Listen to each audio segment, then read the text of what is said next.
Assalamualaikum warahmatullahi. Waalaikumsalam warahmatullahi wabarakatuh. Baik, boleh dengar ya?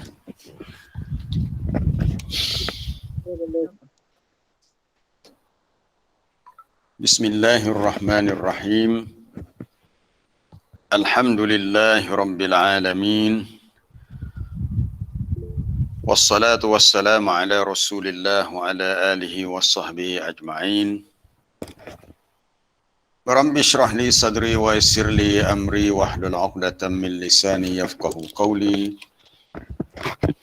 Allahumma 'allimna ma jahilna wanfa'na bima 'allamtana. Allahumma zidna 'ilma. Amma ba'd. Para jemaah muslimin muslimat, para pendengar penonton di mana sahaja berada, alhamdulillah hari ini hari Sabtu 12 Muharram 1443 Hijriah bersamaan 21 Ogos 2021 Masihi. Alhamdulillah, hari ini kita masih diberi kesempatan oleh Allah Subhanahu Wa Taala dapat bersama. Nikmat kehidupan yang begitu banyak Allah Ta'ala berikan, masih boleh bersama dalam majlis ilmu untuk kita terus menggali khazanah-khazanah ilmu daripada kitab Allah untuk kita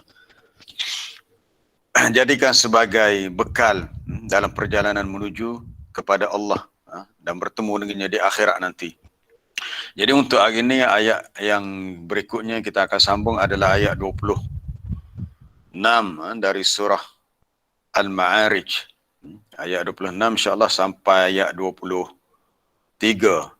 Dan di antara isu yang akan diulas hari ini berhubung dengan antara orang yang dijauhkan daripada sifat halu'a ataupun orang yang terkecuali daripada sifat keluh kesah, sifat susah hati apabila ditimpa ujian. Semalam kita dah bincang dua, itu orang yang sentiasa solat, orang yang sedekahkan hartanya pada jalan Allah. Kemudian hari ini kita nak masuk kepada sifat berikutnya, itu orang yang benar-benar beriman dengan hari kiamat ataupun disebut Yaumiddin, hari pembalasan. Orang yang sangat takut kepada azab Tuhan mereka, takut kepada azab Allah, itu yang kedua. Dan yang ketiga, orang yang menjaga kehormatan ataupun anggota kemaluan mereka melainkan terhadap pasangan mereka ataupun hamba sahaya milik mereka. Jadi kita mula dengan bacaan dululah macam biasa. A'udzu billahi minasy syaithanir rajim. Walladzina yusaddiquna biyaumiddin walladzina hum min 'adzabi rabbihim mushfiqun. Inna 'adzaba rabbihim ghairu ma'mun. Walladzina hum li furujihim hafizun illa 'ala azwajihim aw ma malakat aymanuhum fa innahum ghairu malumin. فمن ابتغى وراء ذلك فأولئك هم العادون.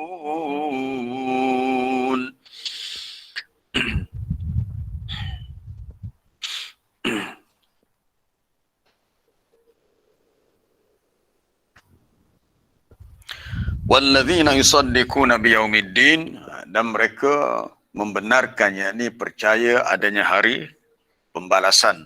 Orang yang benar-benar percaya dengan mereka mengejarkan amalan soleh sebagai bukti mereka beriman kepada hari pembalasan.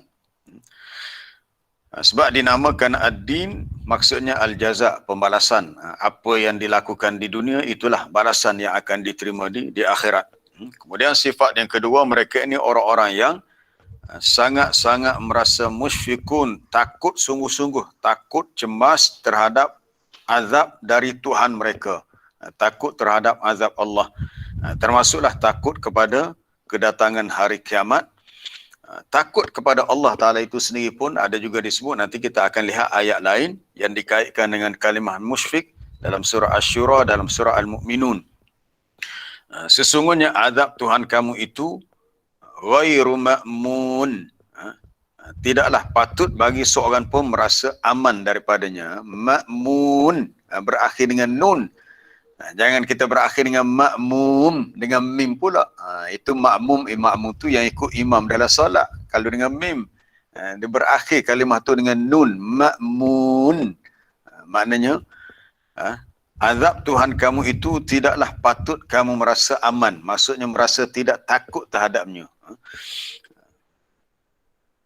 Walladzina hum li furujihim hafizun. Orang-orang yang terhadap anggota kemaluan mereka, mereka hafizun menjaganya, melainkan terhadap azwajihim, isteri mereka, pasangan mereka, ataupun ma malakat aimanuhum, apa yang dimiliki oleh tangan kanan, maksudnya hamba sahaya mereka.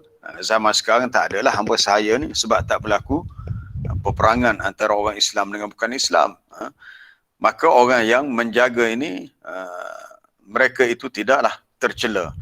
Maka sesiapa yang mencari selain daripada itu, mereka itulah orang-orang yang dianggap adun, yakni yang melampaui batas.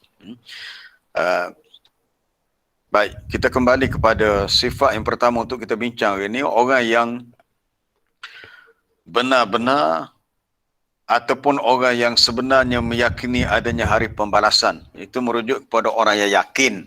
Dalam Tafsir Al-Munir, Dr. Wahbah Suhaili menyebut walladzina yuqinuna biyaumil qiyamah, orang-orang yang yakin. Jadi maksud yusaddiqun, membenarkan di sini, benar-benar percaya dengan yakin. Tidak sekadar percaya sebut dengan mulut. Kan biasa kalau orang yang kita suruh dia sebut rukun iman, dia sebutlah rukun iman, beriman, percaya kepada Allah, kepada malaikat, kepada kitab, kepada rasul, kepada hari kiamat, kepada qada dan qadar.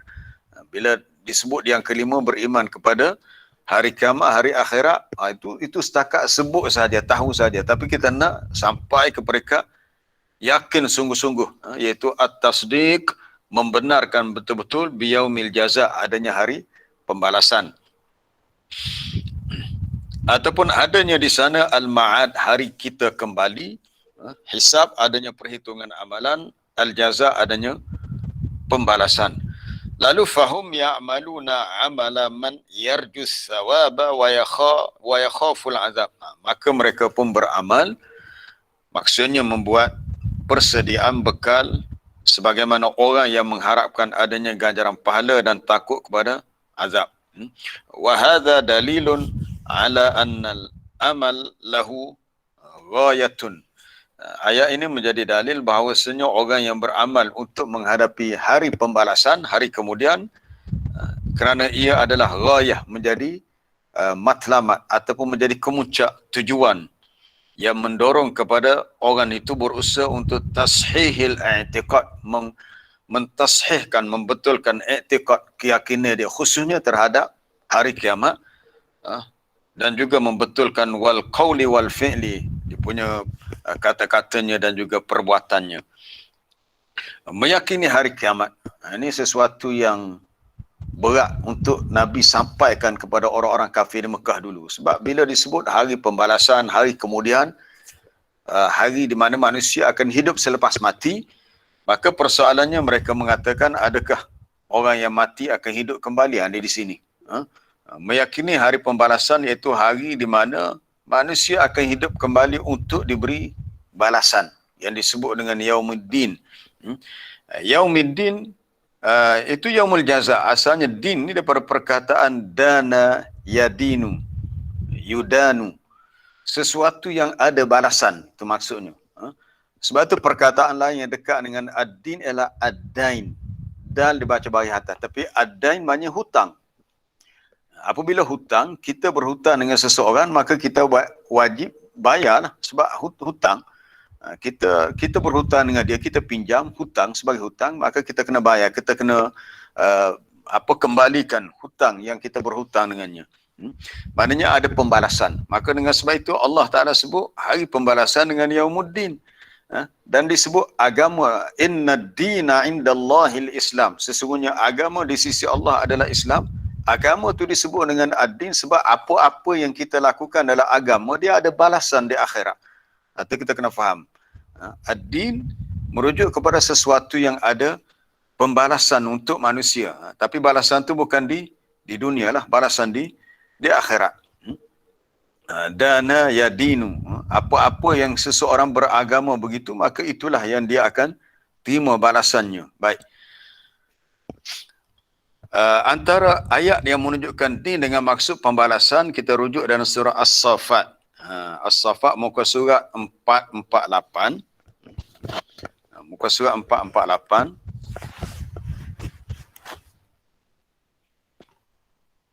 Ini cerita yang berlaku di akhirat nantilah. Kita tengok ayat 51 di akhir muka surat 447. Sebelum tu muka surat 447 bermula dengan ayat 51. Di mana salah seorang ahli syurga lah, qala qail, berkatalah salah seorang di antara mereka yang sekadar dan masuk syurga, dia beritahu, inni kana li qarin, sesungguhnya adalah bagi aku ada seorang rakan. Aku masih di dunia dia ada seorang kawan, tapi kawan dia tu tak percaya kepada hari kiamat, tak percaya pada hari pembalasan.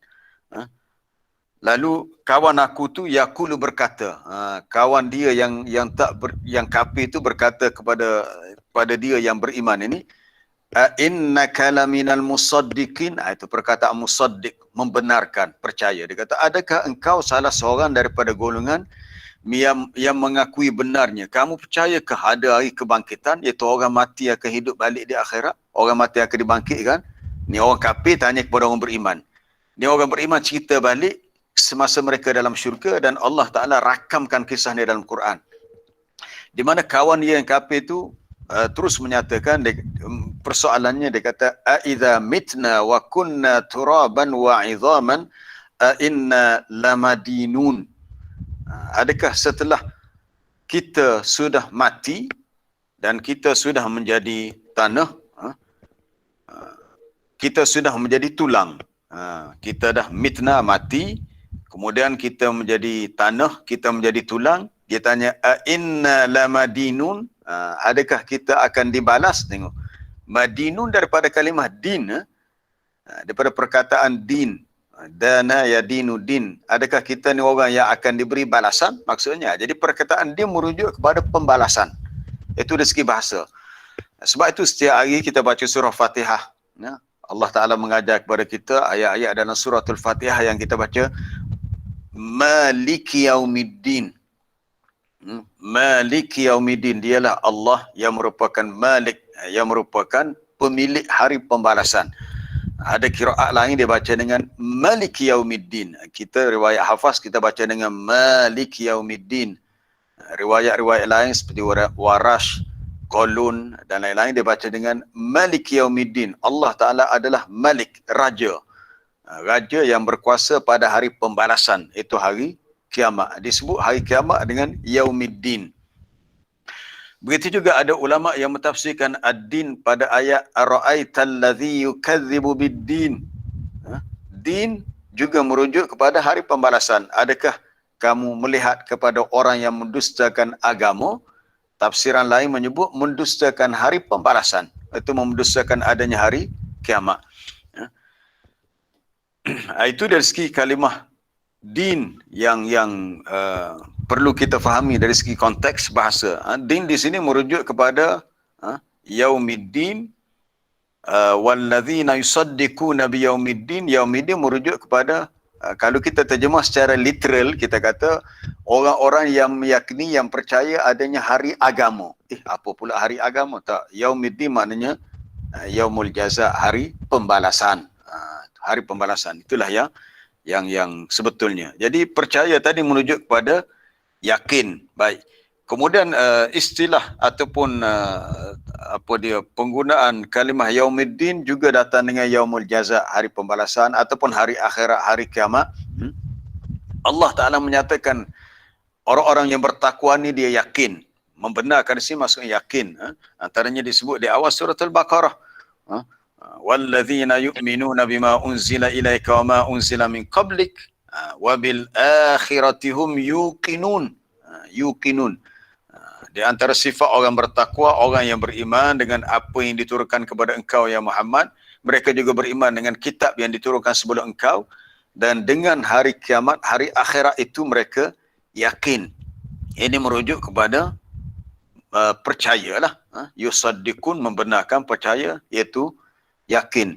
Jadi yang kita nak tadabbur ini tentang ayat ini ialah sejauh mana keyakinan yang kita telah bina dalam diri kita tentang hari pembalasan. Iaitu hari yang segala baik buruk akan dibalas. Yang disebut ganjaran adanya as-sawab al-iqab. Adanya ganjaran pahala, adanya balasan siksa. Adanya al-jannah, an-nar. Adanya syurga, adanya neraka. Di hari pembalasan yang macam-macam lah adanya. Hari yang disebut Yaumul Hasyr, hari manusia dihimpunkan daripada mahsyar. Yaumul Hisab, hari amalan manusia dihitung. Apa dia lagi? Adanya mizan, amalan manusia akan ditimbang. Kemudian adanya sirat yang merentangi neraka untuk manusia ke syurga. Itu semua akan kita lalui. Kalau kita tak ada ilmu, kalau kita tidak ada ilmu dengan apa itu hari kiamat, hari pembalasan, maknanya kita tak belajar tentang sifat-sifat kiamat dan apa yang berlaku selepas kiamat. Sifat yusaddiqun, membenarkan tu dia tak kuat, tak melekat. Tu yusaddiqun, membenarkan tu dia menjadi tak mantap. Jadi nak menjadikan kuatnya keyakinan kita, benar-benar yakin sungguh, dia perlu kepada usaha, sama ada kita mencari ilmu dan kita beramal untuk semakin dekat dengan Allah dan kita yakin. Dan keyakinan inilah menjadikan kita rasa ringan. Bila kita yakin ada hari pembalasan, maka terasa ringan bagi kita segala kesusahan di dunia. Sebab apa? Sebab kita tahu kita susah, ia bersifat sementara. Kalau kita senang, kita tidak leka dengan kesenangan dunia, sebab kita tahu kesenangan dunia akan berakhir. Yang kekal adalah di akhirat sana. Itu bagi orang yang yakin adanya hari pembalasan, hari akhirat. Antara doa yang biasa bila kita baca, antaranya Allahumma qsim lana min khasyatika ma tahulu bihi bainana wa baina ma'siyatik. Allahumma qsim lana, ya Allah, bahagikan untuk kami. Ini tajuk kita tentang yakin pada hari akhirat ni. Allahumma qsim lana min khasyatika ma tahulu bihi bainana wa baina ma'asik. Ya Allah, bahagikan untuk kami rasa takut. Minta Allah Ta'ala berikan kepada kita, bahagikan untuk kita perasaan takut kepadanya yang dapat menghalang antara kita dengan perbuatan maksiat kepadanya. Kemudian kita minta kepada Allah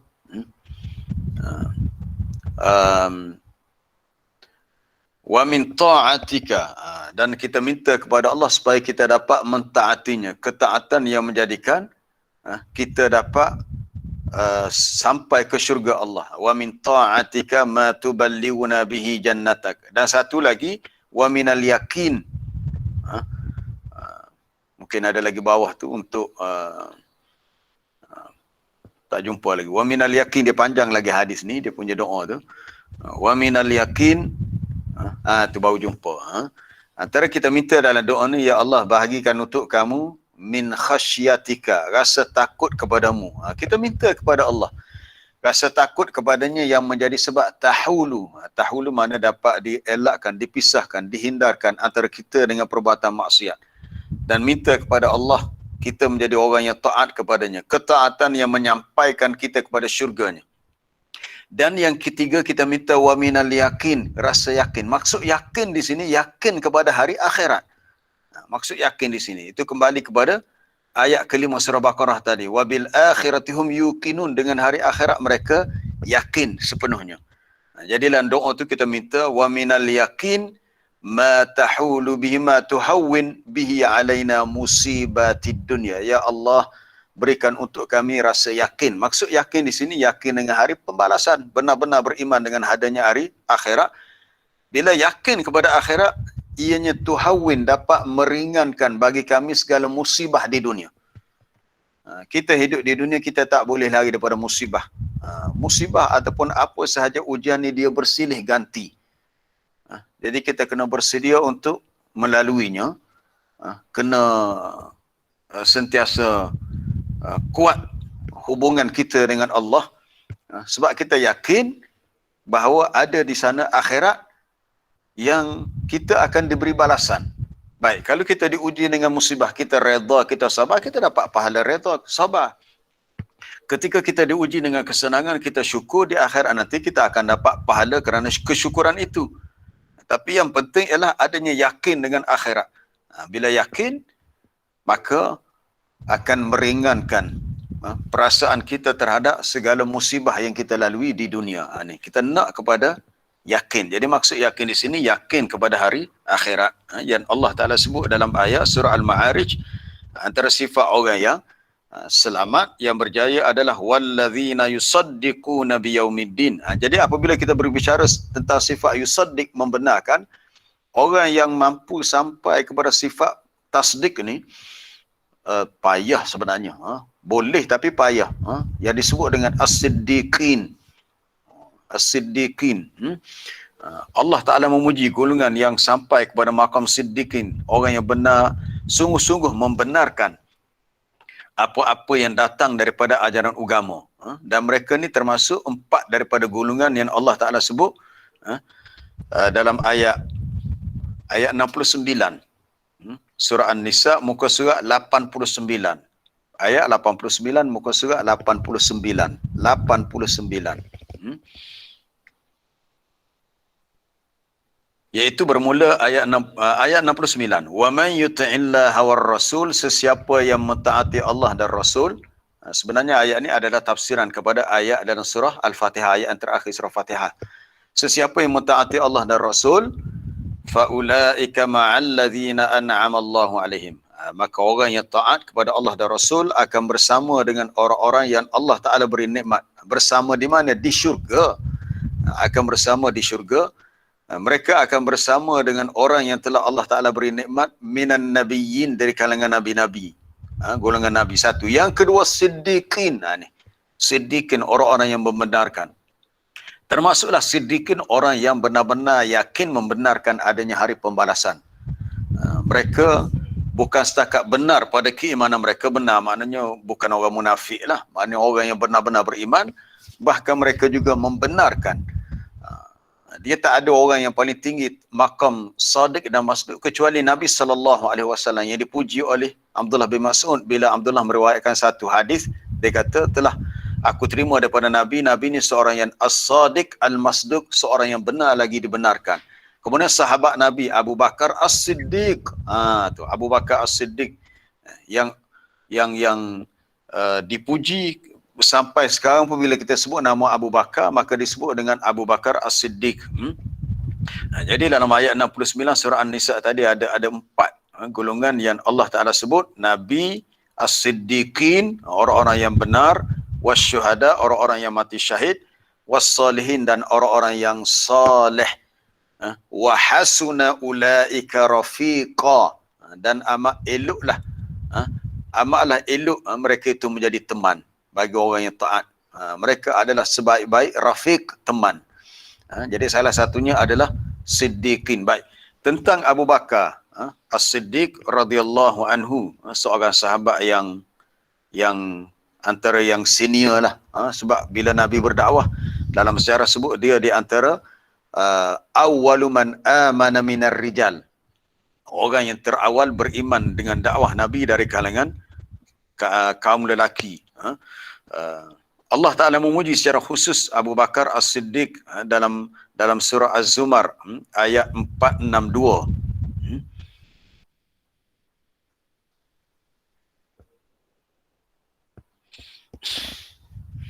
Wallazi jaa bis-sidqi wa saddaqa bihi ulaika humul muttaqun. Dan nyatalah bahawa yang membawa kebenaran, iaitu Nabi SAW, dia datang bis-sidqi, dengan bawa kebenaran, lalu wa saddaqa bihi, serta dia mengakui kebenarannya. Nabi bawa perkara yang benar, saddaqa bihi, saddaqa. Lalu surah Az-Zumar, muka surat 462, ya, muka surat 462. Wallazi jaa bis-sidqi wa saddaqa bihi. Dan nyatalah bahawa yang membawa kebenaran tauhid dan hukum agama, itu yang bawa itu adalah Nabi sallallahu alaihi wasallam, serta ia dan pengikutnya mengakui kebenarannya, wa saddaqa bihi, membenarkannya. Dan di antara yang membenarkannya adalah sahabat Nabi seperti Abu Bakar As-Siddiq dan juga sahabat-sahabat yang lain. Sebaliknya orang yang mendustakan Allah dan mendustakan dalam ayat sebelumnya, ayat 32. Lalu orang yang ni orang kufur lah. Orang yang kufur yang engkau wa kadzdzaba bis-sidqi idz ja'ah, mereka mendustakan akan kebenaran yang datang kepada mereka. Ini orang yang rugilah. Perkara tu perkara yang betul, yang benar, tapi mereka dustakan juga. Maka mereka menanggung kerugian. Adapun orang yang benar-benar beriman, mereka membenarkan apa-apa yang Nabi bawa kerana mereka yakin ianya benar, dan mereka juga yakin percaya adanya hari pembalasan. Baik, kita pergi kepada ayat berikutnya. Wallazina hum min azabi rabbihim mushfikun. Mereka ni orang-orang yang terhadap azab Tuhan mereka, mereka benar-benar musyfik, takut sungguh-sungguh. Mushfikun di sini maksudnya khaifun. Wallazina hum khaifun wajilun.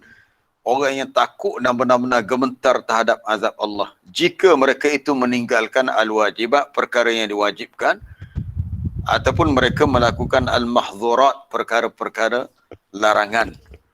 Maksudnya kalau orang beriman, apabila mereka melakukan dosa, contohnya mereka meninggalkan yang wajib, solat ke, puasa Ramadan ke, ataupun mereka melakukan yang diharamkan, maka mereka akan ada perasaan takut. Ada perasaan takut.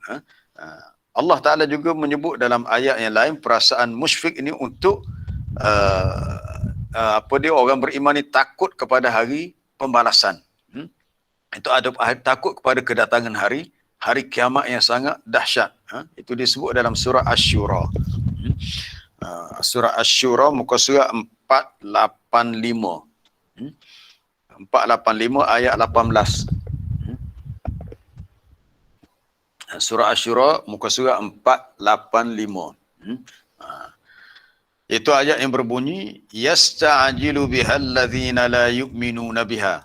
Orang-orang yang tidak beriman dengan hari kiamat lah, tidak beriman dengan adanya hari akhirat nanti, mereka minta disegerakan. Yang tak beriman hari kiamat, mereka minta dengan mengejek-ngejek supaya disegerakan kedatangannya, seolah-olah kiamat tu bagi mereka tak berlaku. Sebaliknya walladzina amanu musyfiquna minha. Di sini ada kalimah musyfiqun. Orang-orang yang beriman pula merasa sangat takut, ngeri. Takut ngeri. Macam mana takut ngeri ni? Maknanya takut, macam mana ya? Takut seria. Kelantan kata seria. Kita ni kadang kita bawa kereta, berselisih tiba-tiba dengan lori balok yang besar. Lori balok pula laju. Seria kita takut dia terbabas ke, takut tiba-tiba jatuh bergolek balok tu, tu berasa ngeri. Ataupun kita melalui tepi bukit yang besar, tiba-tiba terfikir kalau bukit ni runtuh macam mana, matilah aku. Tu musyfik tu, rasa takut yang ngeri, menyebabkan kita benar merasa takut. Dan orang beriman, mereka tahu yang kiamat itu al-haq, yang sebenarnya, maknanya ia adalah pasti berlaku. Jadi di sini ketakutan orang beriman terhadap hari kiamat digambarkan dengan musyfikun. Allah Ta'ala sebut musyfikun. Kemudian satu lagi kita nak rujuk dalam surah Al-Mu'minun. Allah Ta'ala juga menyebut kalimah musyfik bagi menggambarkan takutnya orang-orang beriman terhadap azab Allah. Itu pada ayat 57 surah Al-Mu'minun muka surat 345. Comel nombor. Muka surat 345.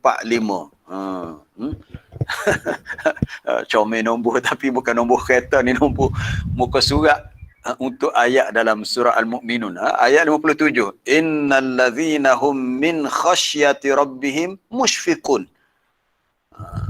Sesungguhnya orang-orang yang takutnya mereka kepada Tuhan mereka dengan takut yang sungguh-sungguh. Orang-orang yang sentiasa bimbang disebabkan takut kepada kemurkaan Tuhan mereka dalam bentuk yang musyfik ni, takut sungguh-sungguh. Ha?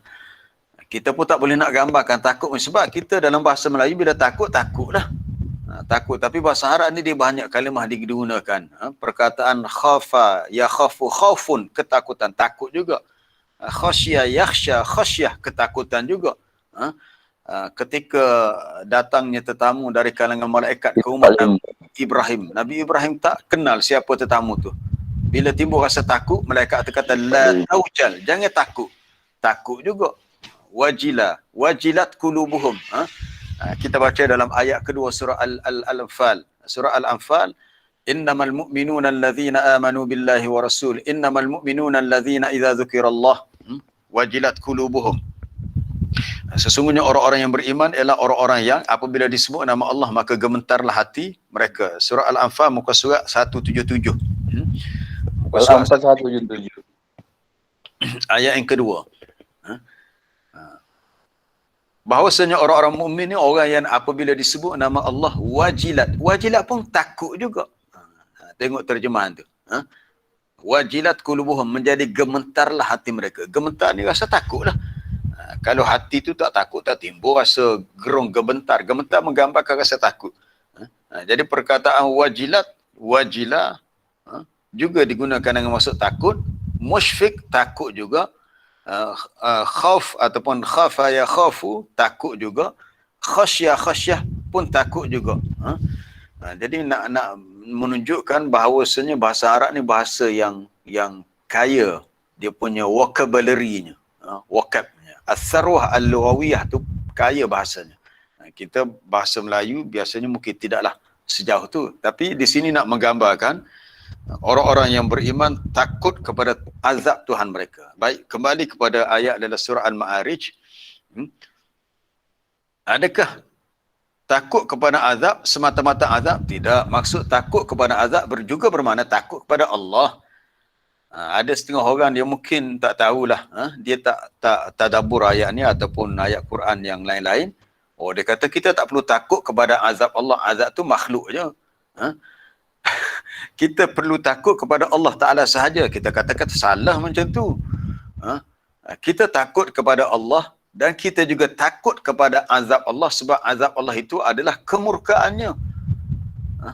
Dan kita memang disuruh berdoa supaya berlindung daripada azab Allah dan kemurkaannya. Antaranya Allahumma inni a'udzu biridhaka min sakhatik wa bimu'afatika min uqubatik. Antaranya kita minta kepada Allah supaya kita dijaga daripada azab siksaannya. Maka kita berlindung dengan Allah melalui sifat redanya supaya kita dijaga daripada azabnya. Bukan setakat takut kepada Allah, juga takut kepada azabnya. Betul lah, azab itu adalah makhluk. Macam neraka. Ada setengah orang kata kita tak perlu takut neraka. Neraka tu azab Allah. Kita hanya perlu takut kepada Allah. Kenapa pula begitu? Azab Allah itu kemurkaannya. Bila kita minta kepada Allah, rasa takut kepadanya, termasuklah takut kepada murkanya, takut kepada azabnya, takut kepada janji buruknya, takut kepada ancamannya, takut. Apa-apa yang perlu kita takuti, maka kita kena takut. Termasuklah yang Nabi sebut tentang penyakit taun. Bila satu, Nabi pernah mengingatkan kepada kita yang kemudian berlaku zaman sahabat, taun Amwas zaman Khalifah Umar. Doa ni kita dah bincang dah dulu. Doa Allahumma inni a'udzu biridhaka min sakhatik ni kita dah bincang. Cuma hari ni kita nak highlightkan doa lain dalam ayat yang berikutnya nanti. Bila berlaku penyakit taun, Nabi sebut taun itu adalah suatu azabun yab'atsahu Allah, suatu azab yang Allah Taala hantarkan untuk hamba-Nya. Penyakit taun itu azab.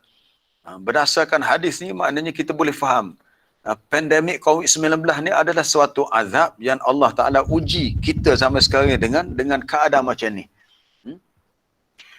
Memanglah COVID-19, virus tu makhluk. Kita bukan takut kepada virus, tapi kita takut kepada kesan buruk yang Allah Ta'ala takdirkan berlaku akibat jangkitan itu.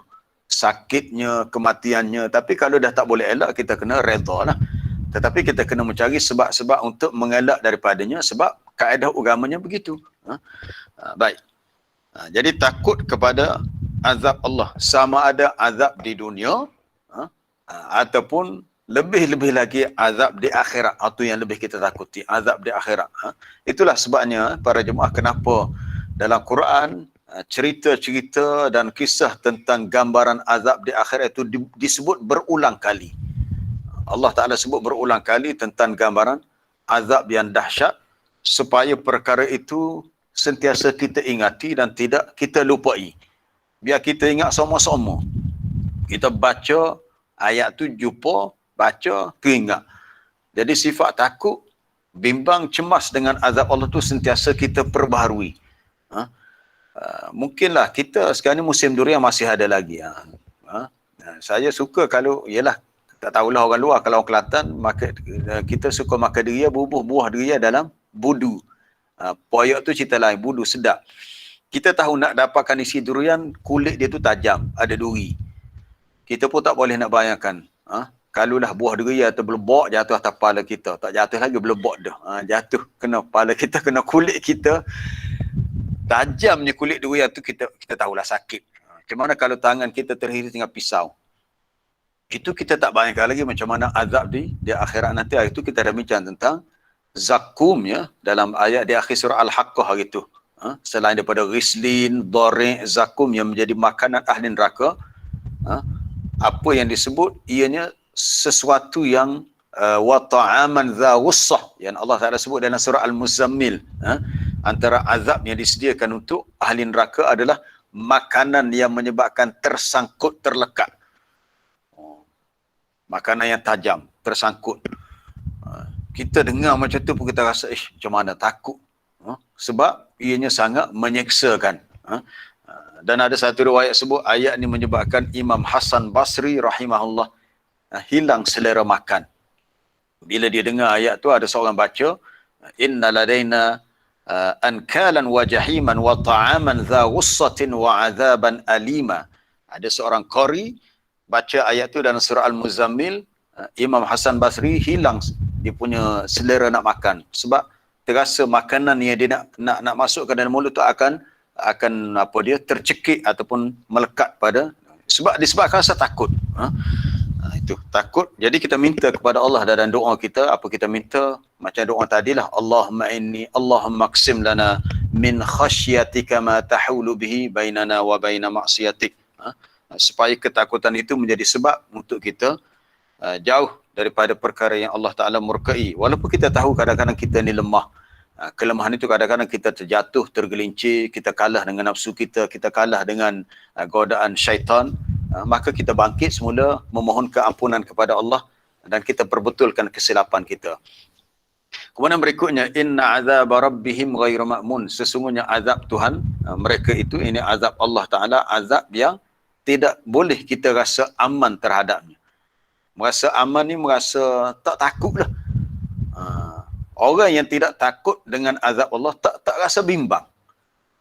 Tak rasa bimbang, tak rasa takut. Kadang-kadang kita tengok berlaku kejadian tanah jerlus, tanah mendak, berlaku di lebuh raya, berlaku di jalan raya yang menyebabkan tanah itu mendak, menyebabkan kereta tak boleh melaluinya. Kita pun terbayang, kalaulah semasa tanah itu mendak, jalan raya itu terbelah, ada kereta melaluinya, tiba-tiba kereta itu jatuh, tenggelam dalam tanah, la haula la quwata illa billah, inna lillahi wa inna ilaihi rajiun. Perlu ada rasa takut. Takut mungkin azab Allah tu datang daripada bawah, mungkin daripada atas, mungkin. 2-3 hari lepas berlaku dekat Yan Kedah, dekat Gunung Jerai. Bila hujan-hujan lebat, air daripada bukit turun, kita tengok pun rasa takut. Laju punyalah kuat, air tu macam ombak tsunami. Dan pengalaman orang yang melaluinya tak boleh nak cerita, sangat-sangat trauma dan panik, menakutkan. Benda tu yang mereka kata mereka tak jangka pun akan berlaku macam tu, tak fikir pun.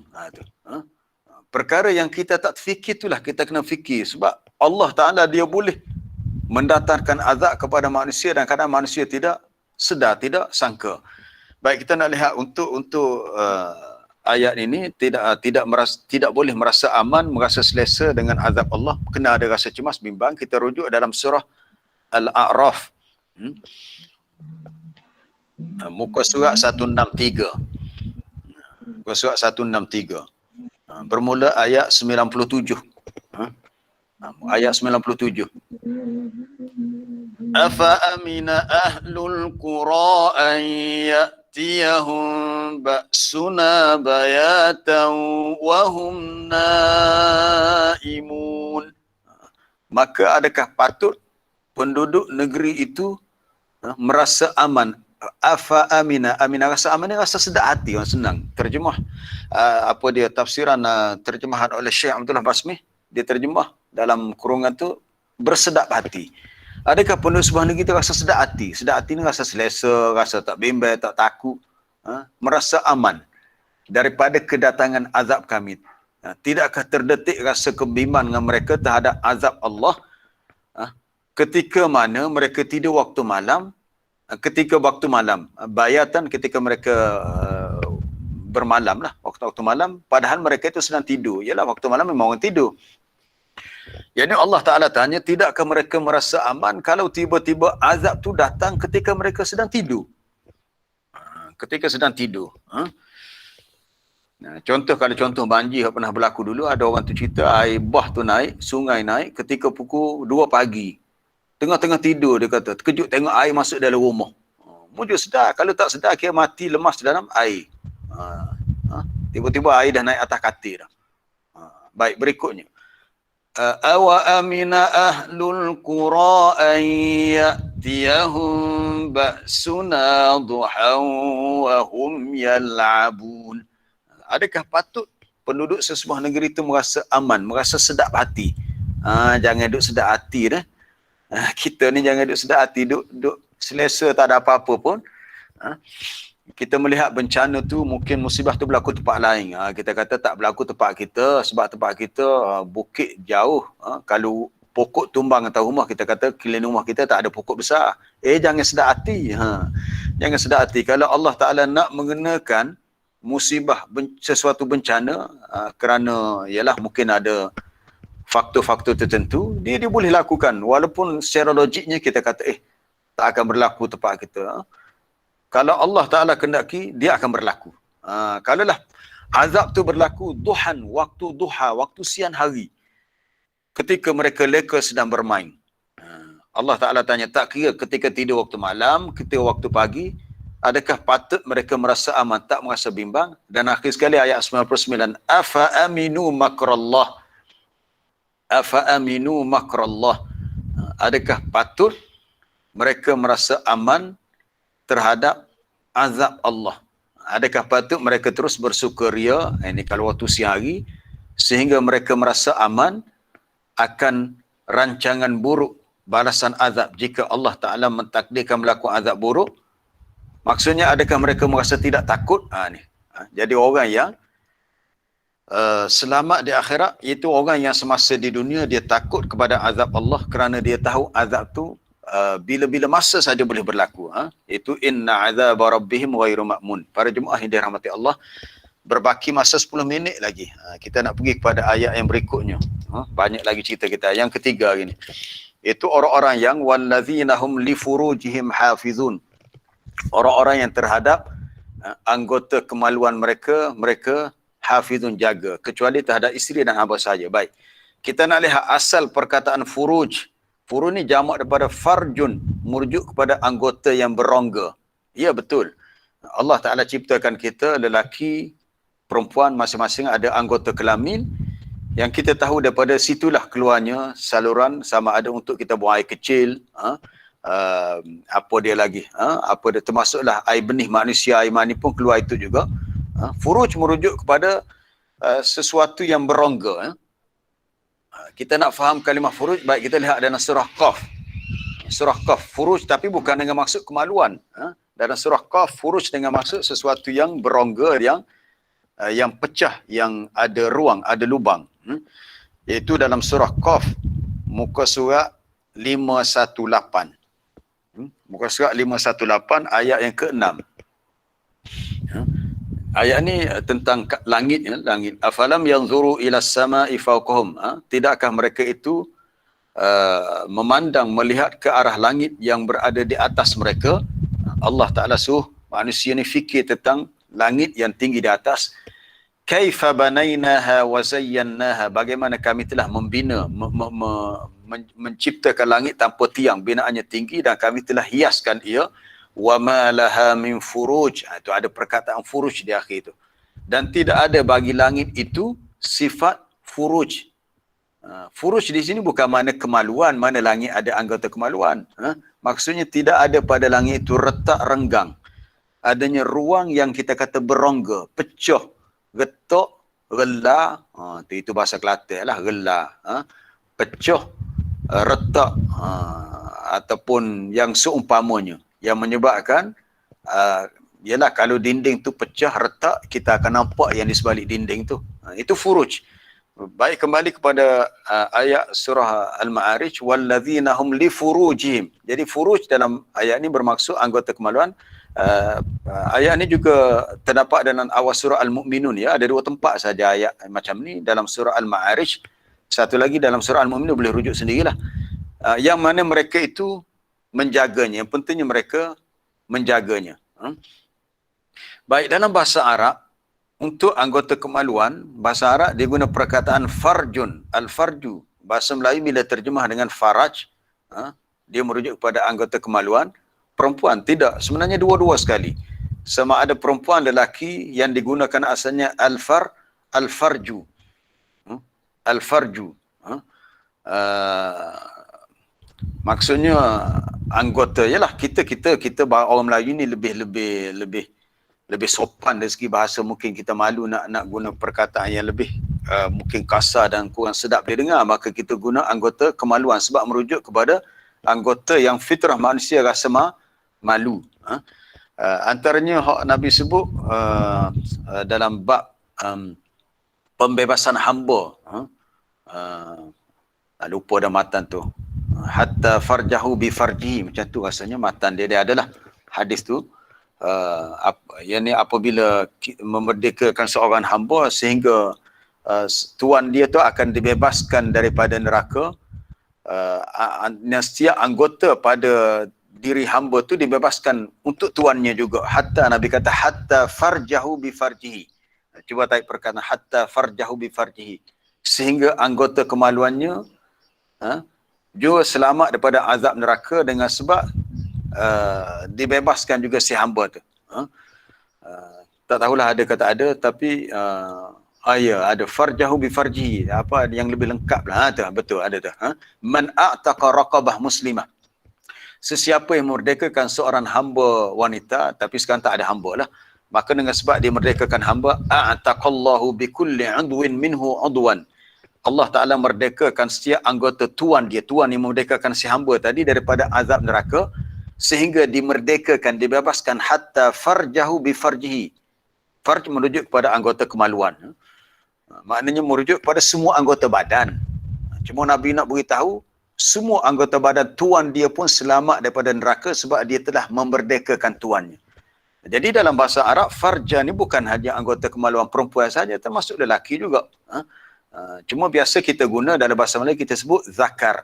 Dalam bahasa Arab, zakar merujuk kepada orang lelaki asalnya.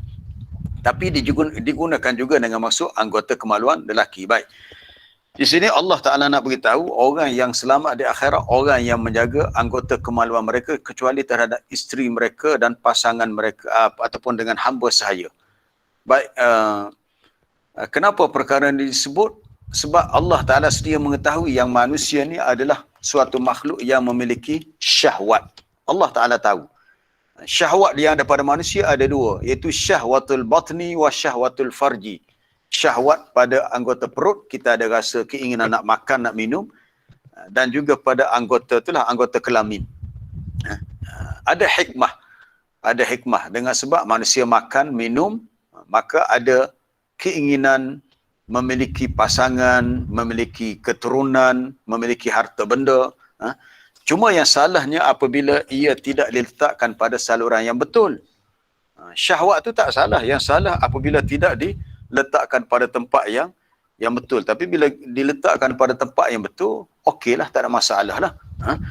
Maka antara tip yang perlu kita ketahui untuk menjaga kehormatan anggota kemaluan ialah pertamanya menundukkan pandangan mata, yang kedua menutup aurat dengan sempurna. Cara nak jaga anggota kemaluan, pertama, kalau ada pen, ada kertas nak tulis-tulis lah. Pertama, menundukkan pandangan mata, tidak membiarkan pandangan mata kita bebas melihat apa-apa yang tidak halal kita melihat. Yang kedua, menjaga aurat dengan sebaiknya, sama ada lelaki atau perempuan. Yang ketiga, menjaga pergaulan. Ada 3 sahaja yang saya nak bagi. Iaitu kita nak rujuk ayat dalam surah An-Nur untuk kita kaitkan dengan ayat menjaga anggota kemaluan ini dalam surah An-Nur. Surah An-Nur muka surat 353. 353. Bermula ayat 30. Masa kita 3 minit lagi. Cepat masa ni. Rasanya cepat dah, tapi cepat masa lagi.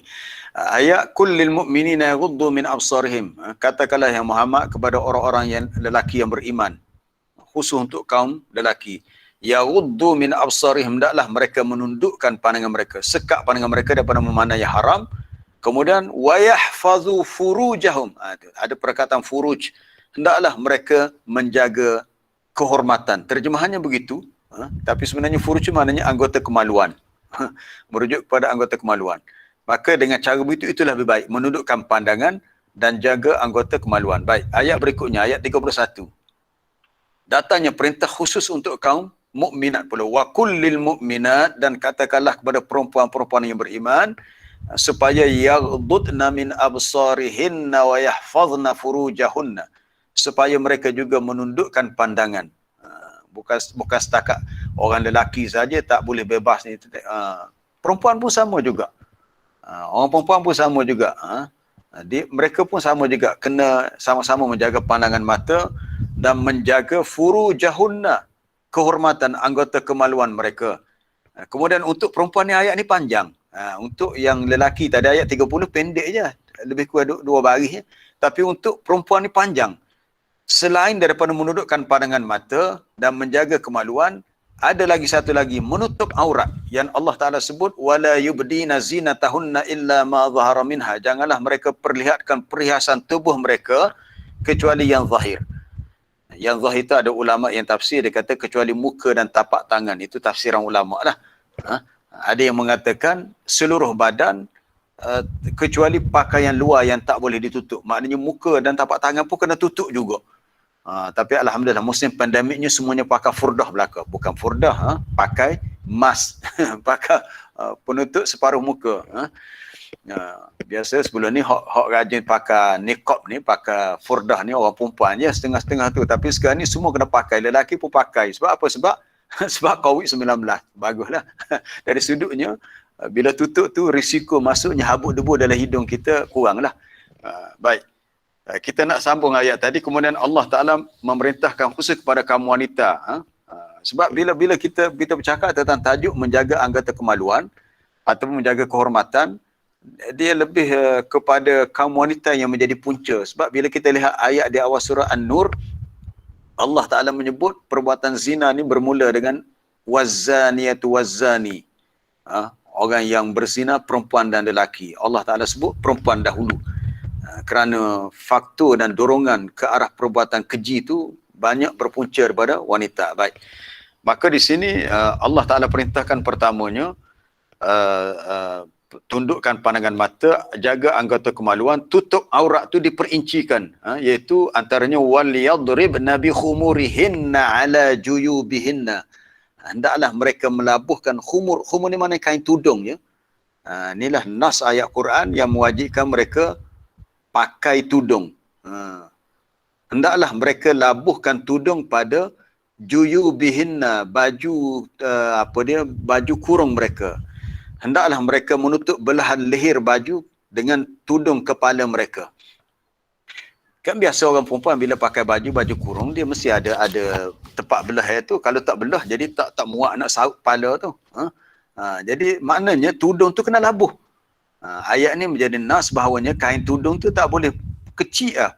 Ada setengah tu pakai tudung, orang Kelantan kata bobot tutup bawah tekuk sikit ya.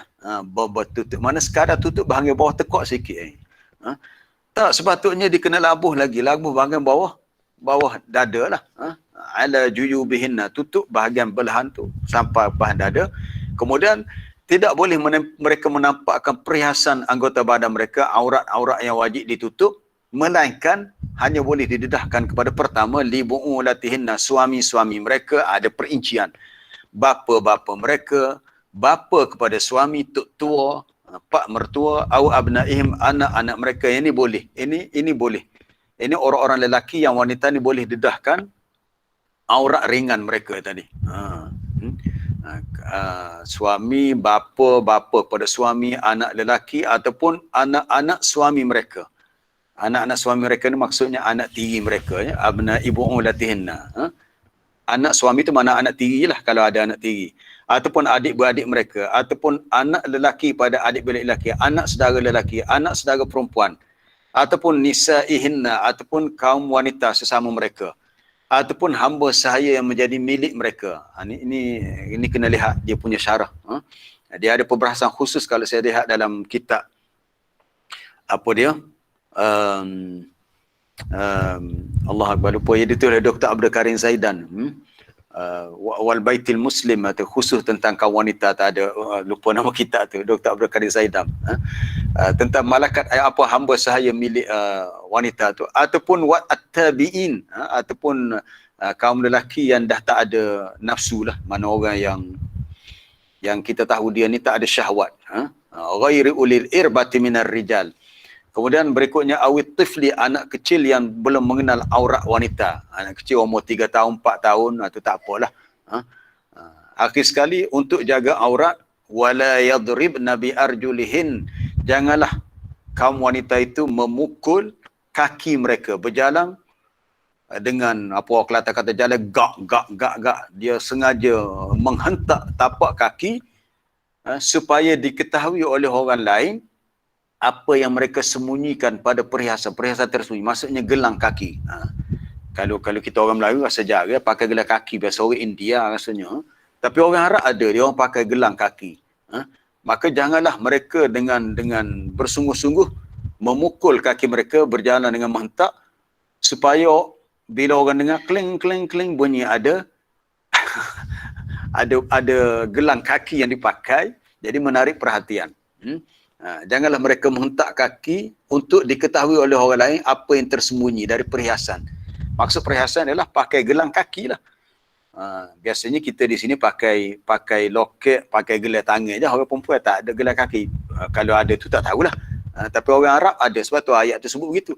Akhir sekali Allah Ta'ala mengingatkan dalam bab jaga pandangan, jaga kemaluan dan jaga aurat ialah tubu ilallah. Wa tubu ilallahi jami'an. Hendaklah kamu semua bertaubat kepada Allah. Kenapa ayat ini diakhiri dengan perintah bertaubat? Kerana Allah Ta'ala sedia mengetahui dalam bab menjaga kemaluan, menjaga aurat pandangan ni, seringkali kita tersasar. Maksudnya terjatuh sehingga terjebak ke dalam dosa sebegini. Itu yang diperingatkan dalam ayat ni. Dan 735 dia ni, saya nak ambil satu lagi hadis yang berkenaan dengan apa dia perkara ini, iaitu hadis yang berbunyi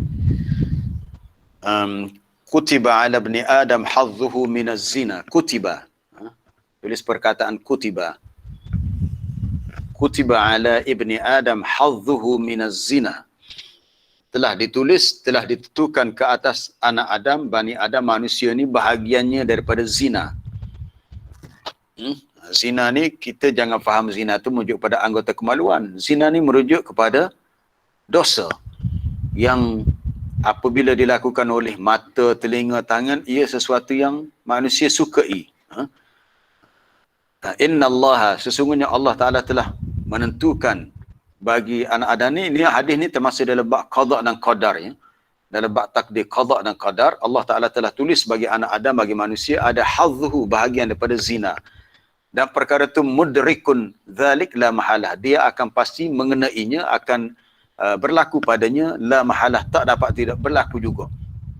Cuma usaha kena itulah, kena mengelak kalau berlaku seseorang tu kena bertaubat. Antara hak Nabi sebut fal'ainani tazniyani, kedua mata berzina dan zinanya an-nazar. Ada lagi hadis tu sambungannya. Tu dia, baru jumpa yang lebih lengkap. Kedua mata berzina dan zinanya adalah an-nazar. Nabi kata melihat. Wal uzunani tazniyah, kedua telinga berzina dan zinanya adalah as-sam'u, mendengar. Wal yadani tazniyani, dan kedua tangan berzina dan zina tangan adalah al-batshu. Batsh ni menumbuk, meninju, melempang. Tumbuk, lempang, gocoh, tapak, gunalah istilah apa-apa. Sedak pang tapau orang, tumbuk orang sedak, itu Nabi kata itu dosa. Dosa tu digambar ada bentuk zina tangan. Baik. Warijlani, dan kedua kaki tazniyani, berzina dan zinanya adalah al-masyu, berjalan. Berjalan ke tempat yang tak sepatutnya kita pergilah.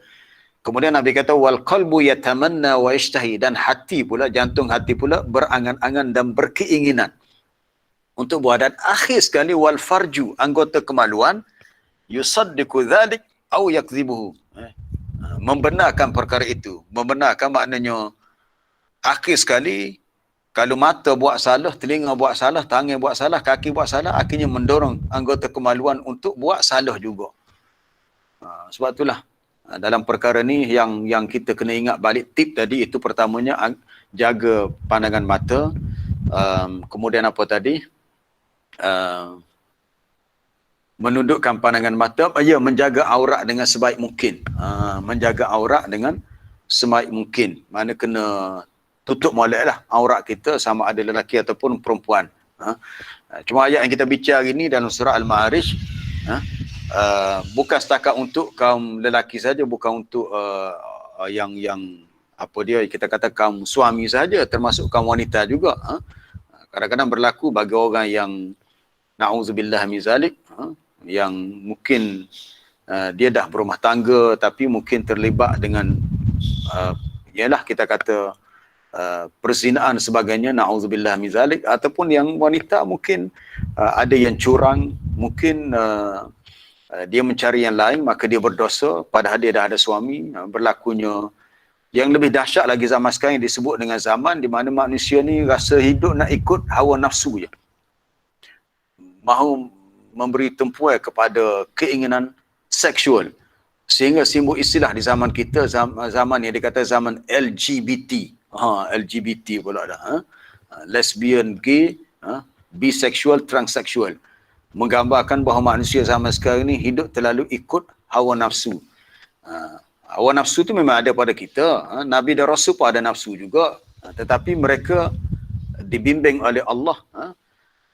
Baru tinggal ada satu ayat nak berhenti dah dengan hadis tadi. Nabi dan Rasul pun manusia macam kita juga. Mereka juga ada anak, mereka juga ada isteri. Dalam surah Ar-Ra'du, surah Ar-Ra'du ayat yang ke muka surat 254. Kita lewat dan 7.40 dah, insya-Allah. Tapi mujalah hari ni hari Sabtu, saya tak ada kelas. Orang lain lah, takkan ada urusan lain. Kita lihat ayat 38. Ayat 38. Walaqad arsalna rusulan min qablika wa ja'alna lahum azwajan wa dhurriyyah. Dan sesungguhnya telah kami utuskan beberapa rasul sebelum engkau ya Muhammad, maknanya dah ramai rasul-rasul lain, dan kami jadikan bagi mereka juga ada isteri-isteri dan zuriat keturunan. Mana rasul pun ada nafsu juga. Mereka pun berumah tangga juga. Jangan pula kita ingat rasul ni macam malaikat.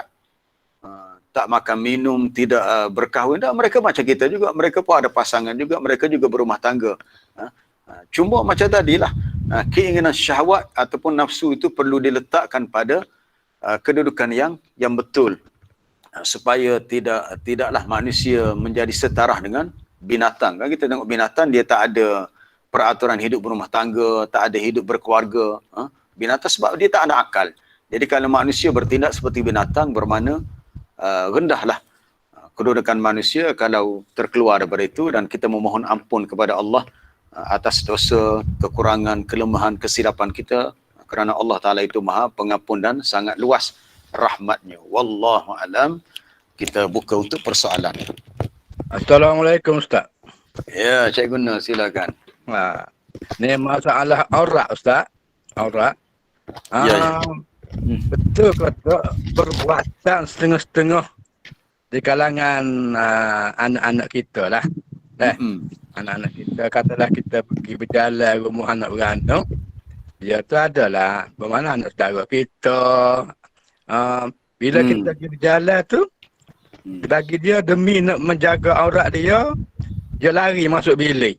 Semua ada orang aja ngemuk dah. Padahal dia tu dia pakai tudung dah, dia tutup aurat dah. Dia tu siapa? Anak saudara? Anak saudara ada.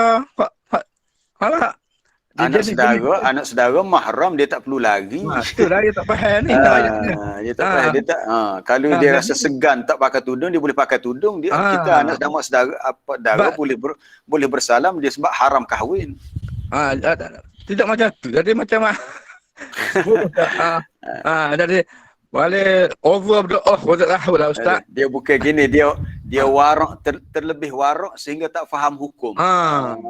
Dia warak tak kena tempat. Kalau sepupu Ustaz, misal dia sepupu tak boleh. Sepupu dia kena tutup aurat. Boleh nak jumpa, tapi kalau jumpa kita dia kena pakai tutup aurat molek lah. Ada okey. Begini Ustaz. Katalah sepupu, ada juga sepupu. Jadi dia tu pakai tudung apa dah kita pergi dia tu, tapi bagi dia takut dengan suara dia, kita tanya gitu Ustaz. Suara tak boleh ke Ustaz? Assalamualaikum Ustaz. Assalam. Memang sepupu termasuk mahram. Sepupu mahram sebab boleh kahwin. Cuma bila kita melihat mereka ni dia antara ahli keluarga yang dekat lah, sebab ada pertalian antara mak ayah kita dengan mak ayah dia. Maka atas sifat nak meraihkan kekeluargaan sepatutnya tidak begitu. Dia kalau walaupun sepupu, ya kita boleh jumpa dia boleh jumpa kita. Cuma macam tadilah, kena jaga batas aurat tadilah.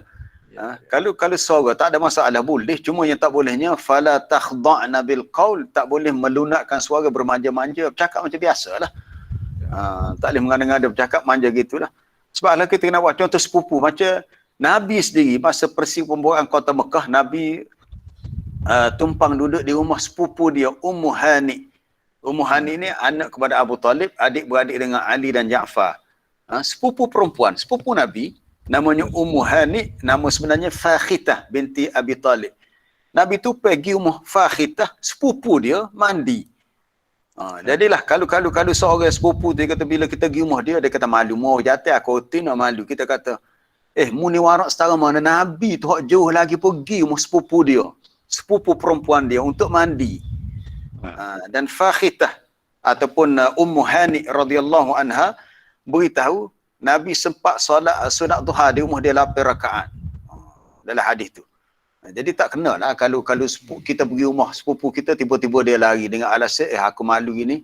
Kita kata tak payah lagi, yang pentingnya anda pakai elok, tutup aurat, okeylah. Maknanya masih boleh menjaga batas-batas pergaulan. Ustaz, kalau kita ni bila dia buat gitu, kita sebagai sepupu kau, pak saudara kau, jadi berasa hati lah. Iyalah, betul lah. Dosa ke dia Ustaz? Dosa ke? Tak. Ginilah, kita sangka baik, mungkin dia tak faham hukum. Dia tak faham hukum. Nanti mungkin kita boleh bicara dengan mak ayah dia. Mak ayah dia tu kata, apa larinya, bukan orang lain. Kata sepupu ni, kita pun keluarga. Cuma kalau jumpa pun kena jaga batas aurat gitulah. Kena jaga batas aurat. Maknanya jangan over sangat lah. Overnya, kita bimbangnya kalau dengan ipar dan adik ipar, abang ipar dengan adik ipar perempuan. Ataupun kakak ipar dengan adik ipar lelaki. Yang bila Nabi pesan, Nabi kata, iyyakum waddukhul 'alan nisa'. Nabi kata, iyyakum waddukhul 'alan nisa'. Kamu kena beringat, jangan kamu masuk bergaul dengan wanita ni. Lalu seorang sahabat kata, afara'aita alhamwa, macam mana dengan ipar dua? Ipar dua ni maknanya ipar lah, ipar. Nabi kata alhamwa al-maut. Bebas bergaul dengan ipar dua ini boleh membawa mati. Bukan mati cabut nyawa, dak, mati agama. Sebab boleh menyebabkan lunturnya rasa malu kita pun bebas gaul dengan dia. Sedangkan kita dengan dia adalah mahram. Mahram yang muakkad. Banyak soalan bertulis. Nanti saya nak tengok soalan bertulis ni. Kalau sempat saya respon secara ringkas. Pernah saya terbaca mengatakan fatwa di Mesir mengatakan haram wanita yang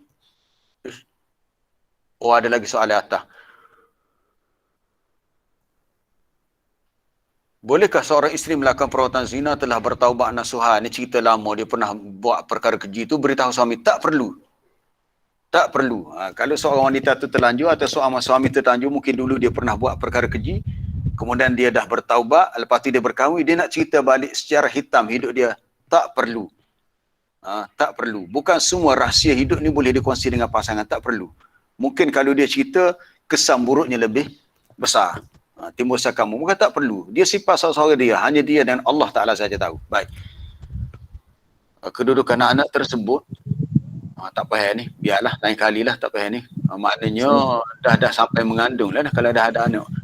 Bagaimana pula dengan anak saudara sebelah suami bagi isteri dan anak saudara perempuan bagi suami? Macam mana tu? Hukum anak saudara sebelah suami. Anak saudara suami bagi dah tak boleh. Itu anak saudara sabik. Orang Kelantan panggil anak saudara sabik. Sebab anak saudara tu anak saudara suami. Anak saudara tu lelaki. Bagaimana hubungan dengan isteri? Itu dikira mahram juga. Sebab dia hanya dikira pertalian dari segi musaharah dengan sebab faktor perkahwinan.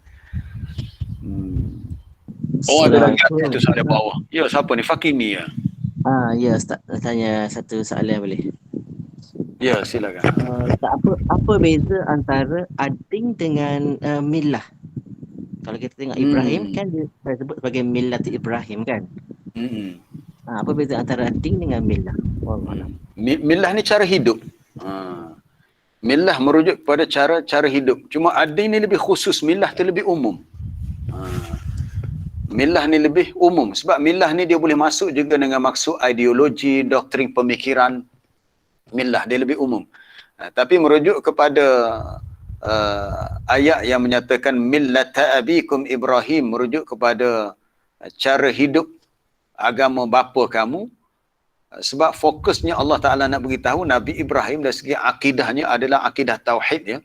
Maka Allah Ta'ala sebut dalam beberapa ayat hanifan musliman inna awlan nasi Ibrahim ma kana Ibrahimu yahudiyan wala nasraniyan walakin kana hanifan muslima. Ibrahim ni seorang yang hanif. Hanif ni lurus, dia tak terlibat dengan syirik.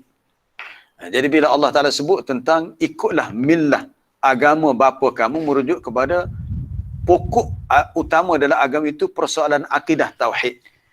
Itu secara umum. Jadi bila merujuk kepada millah, dia lebih kepada cara beragama dari sudut akidah. Kalau nak jelas lagi, Fakimi boleh rujuk dalam surah Al-Baqarah. Surah Al-Baqarah bila Allah Ta'ala beritahu walan tarda ankal yahudu walan nasara hatta tattabi'a millatahum. Ada perkataan millah di situ. Yahudi dan Nasrani tidak akan redha kepada kamu sehingga kamu mengikut millah mereka. Ayat 120 surah Baqarah. Kenapa Allah Ta'ala tak sebut Yahudi Nasrani tidak redha kepada kamu sehingga kamu mengikut agama mereka, tapi millatahum, ikut millah mereka, iaitu mengikut akidah mereka yang syirik. Sebab yang salah dalam Yahudi Nasrani ini adalah utamanya persoalan akidah. Baik, saya tak sempat nak respon banyak soalan bertulis ni. Mungkin setengah tu saya boleh jawab dalam WhatsApp nanti kalau sempat. Tapi tengoklah dengan baki bermasa yang ada sebab dah 7.50 ni. Baik. Saya nak respon untuk soalan bertulis. Ya, daripada Puan Rodiah Ismail, untuk ayat Az-Zaniyah waz-Zani, itu ayat yang kedua dalam surah An-Nur. Kesan zina lebih besar merujuk kepada bukan kesan zina, sebenarnya merujuk kepada punca zina. Ayat tu merujuk kepada punca zina, banyak berpunca kepada kaum wanita. Sebab tu Allah Ta'ala sebut dengan Az-Zaniyah. Dari segi kesan besar buruk, dia sama je. Dia sama je. Cuma kalau betul lah secara luaran pun betul juga kesan zina tu betul lah kepada wanita tu betul juga besar sebab mereka yang yang mengandung. Kalaulah perzinahan itu merupakan kesan mengandung, betul juga. Tapi dalam banyak tafsiran yang saya jumpa mengatakan kenapa ayat ini dimulakan dengan az-zaniyah, pezina wanita, kerana merujuk kepada punca berlaku banyak daripada kaum wanita. Antaranya Nabi sebut, dia kata fitnah pertama berlaku pada Bani Israel adalah fitnatun nisa, fitnah kaum wanita. Inna awwala fitnata Bani Israel fitnatun nisa, fitnah kaum wanita. Baik. Apa maksud ayat ini? Surah An-Nur haram pakai gelang kaki. Kalaulah pakai gelang kaki menyebabkan, ialah bila kita berjalan itu mudah berbunyi dan menarik perhatian. Ilahnya tak boleh menarik perhatian. Bila menarik perhatian orang tengok, itu tak boleh. Sama juga ilah kenapa Nabi kata wanita yang pakai wangi-wangian. Innal mar'ah, bila wanita tu kharajat, dia keluar, ista'tarat, dia pakai wangi-wangian, perfume. Bila dia melintasi famarrat ala qaumin, dia melalui tempat satu kaum, lalu bau wangian yang wangi tu menyebabkan orang pun tengok, oh dia ni pakai apa ni. Maka wanita tadi dikira berdosa seperti orang yang berzina, dosa. Sebab dia pakai dengan tujuan untuk menarik perhatian. Jadi kalau nak pakai, jangan pakai lebih-lebih, pakai sikit-sikit sehingga tidak sampai orang duduk jauh pun bau dah. Sama juga kalau orang tu dia kata nak pakai gelang kaki, pakailah gelang kaki yang mungkin tidak berbunyi. Yang mungkin tak ada loceng, tak berbunyi. Tapi kalau bunyi juga, rasanya lebih baik tak payah pakai. Untuk mengelak daripada berlakunya sebab kepada menarik perhatian orang lain tadi. So ya betul, sebab sebahagian gelang kaki itu ada loceng. Kemudian soalan berikutnya, suara wanita adalah dikira aurat juga, bergantung kepada keadaan. Kalau bercakap masa biasa itu tidak aurat. Yang dia anggap aurat adalah apabila suara itu dalam bentuk dilunakkan ataupun tak ada keperluan. Jadi kedudukan suara wanita ni dia bergantung kepada keadaan. Bila Allah Ta'ala mengingatkan secara khusus kepada isteri-isteri Nabi. Sedangkan isteri Nabi ni adalah Ummul Mukminin dalam surah surah apa? Surah Al-Ahzab. Sama ada suara wanita aurat ataupun tidak. Kita lihat kaum apa dia? Kaum lelaki di zaman Nabi, para sahabat berjumpa dengan isteri-isteri Nabi, bahkan sesama mereka, apabila ada urusan mereka bercakap. Tapi bercakap di belakang hijab. Wa idza sa'altumuhunna mata'an fas'aluhunna min wara'i hijab. Bila kamu meminta dengan para isteri Nabi sesuatu, maka mintalah di belakang hijab. Bercakap boleh, dengar suara, tapi cuma tak secara direct, face to face. Tidak secara direct.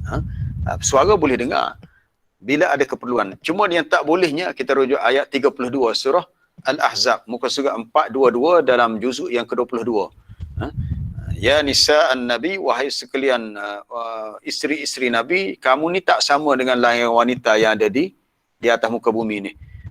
Maka ini taqaitunna, jika kamu bertakwa, fala takhda'na bil qalb. Muka surat 422. Muka surat 422 ayat 32. Fala takhda'na bil qaul. Janganlah kamu melunakkan suara kamu. Itu yang tak boleh. Melunakkan suara tu yang dianggap hukum dah jadi aurat tu. Fala takhda'na bil qawli fayatma'a alladhi fi qalbihi mar. Janganlah kamu berkata-kata dengan lembut manja semasa bercakap dengan lelaki asing tu. Tengok dalam edisi terjemah Syekh Abdullah Basmi beritahu dalam terjemah tu, jangan bercakap berkata dengan lembut, dengan manja dengan lelaki asing. Jadi kalau seorang guru wanita mengajar depannya ada pelajar lelaki, dia bercakap macam biasa, itu bukan aurat. Kalau seorang doktor wanita yang merawat pesakit tu lelaki, dia tanya, encik ni sakit apa tak apa. Tapi tak boleh buat manja-manja mengada-ngada lah. Itu tak boleh lah. Itu salahnya. Jadi kalau buat begitu, itu yang dikatakan suara wanita kan jadi aurat pula. Jadi kena faham suara aurat wanita tu aurat atau tidak tu dengan merujuk kepada ayat 32 surah Al-Ahzab. Saya rasa cukuplah, dah 7.56. Tak boleh nak tak sempat nak jawab banyak lagi soalan-soalan bertulis yang lain. Kalau sempat saya jawab dalam WhatsApp nanti, tapi ada satu lagi akhir sekali ni, penyanyi wanita menggunakan suara tak boleh, tak diharuskan. Itulah jadi musibah sama kita ni. Ramai wanita kita, penyanyi-penyanyi, alhamdulillah satu perkembangan yang baik, dah ramai bertudung. Okey dah lah. Mereka dah bertudung, dah tutup aurat rambut, tak nampak dah, tekak tak nampak dah. Tapi mereka lupa suara mereka bila dilantun dalam bentuk nyanyian, itu tidak harus. Tidak harus bagi wanita yang muslimah, yang mukminah menjadi mughanniyah, penyanyi. Kenapa? Kita boleh fikir secara mudah. Dalam Islam tidak boleh seorang wanita pergi ke masjid, beritahu imam ke bila hari ni makcik limah nak bayar hari ni. Makcik tijah nak bayar. Makcik tijah ni kalau nepik suara derah ni dia ni. Kalau dia bayar derah mana? Allahu Akbar derah. Tak tahulah kalau makcik limah ni suara dia macam apa dia. Ziana Zain. Contoh je nanti Ziana Zain dengar marah kat saya pula. Contohlah. Kan Ziana Zain kan suara dia tinggi. Ataupun penyanyi-penyanyi wanita yang dia punya tone dia suara tinggi, kita mengatakan hukum Allah Ta'ala berkata begitu. Tidak boleh bagi wanita melunakkan suara dia menyanyi. Bahkan dalam bab baca Quran pun ada khilaf. Kalau baca Quran tu dia nak tinggikan suara, nak lunakkan, itu pun untuk sesama dia ataupun tak ada lelaki asing. Itu yang lebih baik. Sebab dibimbangi keburukan tu lebih banyak daripada kebaikannya. Tapi kalau setakat bercakap biasa, sama-sama biasa, itu tak ada masalah lah. Tapi bila dah dalam bentuk nyanyian, dalam bentuk baca Quran dan sebagainya, dia membawa kepada suatu alunan lain yang suara tu dilenggukkan, itu yang dibimbangi membawa kepada fitnah yang lain. Jadi panjang pula perbincangan kita hari ini tentang masalah aurat ni. Tak apalah, insya-Allah kita sambung lain kali. Subhanakallah bihamdika asyhadu an la ilaha illa anta astaghfiruka wa atubu ilaik. Wa sallallahu wasallam ala nabiyyina Muhammad wa ala alihi wasahbihi. Walhamdulillahirabbil alamin. Assalamualaikum warahmatullahi wabarakatuh dan terima kasih kepada semua. Waalaikumsalam. Terima kasih. Ustaz.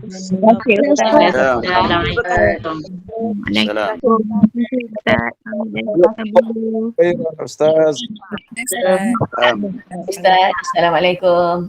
Salam. Ustaz. Assalamualaikum. Salam. Syukran Ustaz. Afwan. Jazakallah Ustaz. Jumpa esok Ustaz. Ya, insya-Allah. Terima kasih Ustaz. Assalamualaikum. Salam.